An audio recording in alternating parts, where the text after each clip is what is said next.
Ang lupet ni Gabe Vincent, pinangunahan ng Lakers sa comeback win. 3-3 ang ginawa sa crunch time. Napigilan pa ang potential game winner ni Jalen Bronson.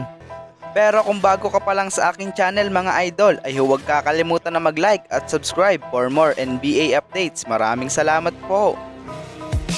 Para sa ating unang balita mga idol ay patungkol dito sa naging laban ng Lakers at Knicks. Maglalaro na nga po ngayon sa LA Lakers si Austin Reeves matapos maging maayos na ang kalagayan ng injury nito. Habang sa Knicks naman po mga idol ay maglalaro na din ang kanilang starting big man na si Karl Anthony Towns. Ang ganda nga po ng naging laban na ito mga idol. Hawak nga po ng Knicks ang kalamangan sa buong game. Pero dahil sa ginawa ng Lakers sa fourth quarter at overtime ay nakuha pa din nila ang comeback win kontra dito sa New York Knicks. Natapos nga po ang game sa score na 113-109. Pinangunahan nga po ni Luka Doncic ang Lakers pagdating sa scoring dahil nagtala nga po ito ng 32 points, 7 rebound at 12 assists. Si LBJ naman po mga idol ay halos triple-double ang ginawa dahil meron nga po itong 31 points, 12 rebound at 8 assists. 11 points, 4 rebound at may 3 tres naman po ang rookie na si Dalton Knecht. Habang ang kababalik lang na si AR-15 ay meron lamang 8 points.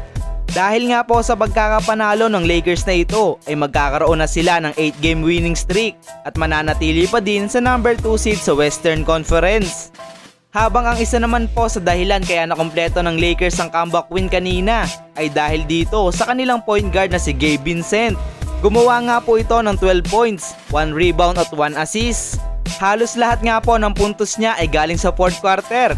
Kaya naman halina't silipin nga po natin ang naging highlights ng laro kanina ni Gabe Vincent.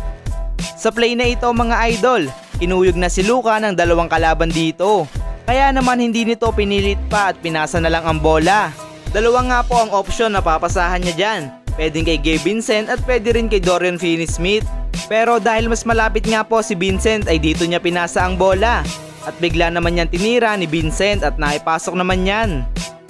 Dito naman po mga idol, matapos magbintes ang tira ni Luka dito, nakuha nga po ni Jackson Hayes ang bola.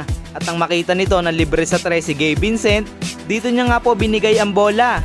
Hindi na nga po ito nagdalawang isip pa at tinira na lang ulit ng walang pag-aalinlangan. Pasok nga po ulit yan.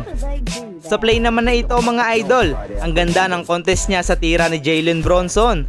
Kaya naman nagmintis ito. Nang makuha ni LBJ ang bola, kumaripas nga po silang dalawa ng takbo. Si LeBron James nga po ay pabuntang basket habang si Gabe Vincent naman ay nakaabang lang sa corner.